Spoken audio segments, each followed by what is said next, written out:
In today's video, I'm going to teach you how to use Canva AI background generator to change background instantly.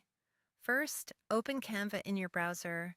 From the home page, head to the templates section and choose a design size that matches your project. This could be a social post, a presentation slide, or any format you plan to use. Don't worry about the template's default background or text right now. You're going to focus on the image and the AI background in a moment. With your design open, look to the left sidebar and click on Uploads. This is where you'll bring in the photo you want to transform. Upload your image from your device or drag and drop it directly into the panel. Once it appears in your library, click it to place it onto the canvas. If it lands small, that's fine. You can adjust size and position later. Select the image on the canvas and click Edit. This opens Canva's editing tools on the left. From there, choose BG Generator. This is the AI feature that creates new backgrounds for your photo, so you don't have to search for stock images or manually edit layers. Now type a short phrase describing the background you want. Be specific and visual.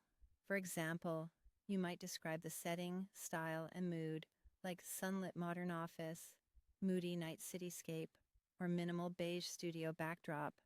Adding details such as lighting, color tones, or season can help the AI match your vision. Click Generate and let Canva load the results. This usually takes a moment. You'll see 4 options appear. Take a close look at how each one frames your subject and matches your style. If none feel quite right, refine your phrase. Add adjectives, change the setting, or specify colors, and generate again until you get a look you love. When you're happy with a background, select your favorite and click Done. The new background is now applied. Finish by resizing and positioning your image on the canvas. Drag the corners to scale it up or down, and use the alignment guides to center your subject. If your design includes text or other elements, make sure there's enough contrast so everything remains legible. Small nudges with your arrow keys can help fine-tune placement. And that's it. You opened Canva, chose a template, uploaded your image, edited it with BG Generator, described your background, generated options, picked your favorite, clicked Done, and resized for the perfect fit. With a clear prompt and a few quick adjustments, you can change your photo's background in seconds.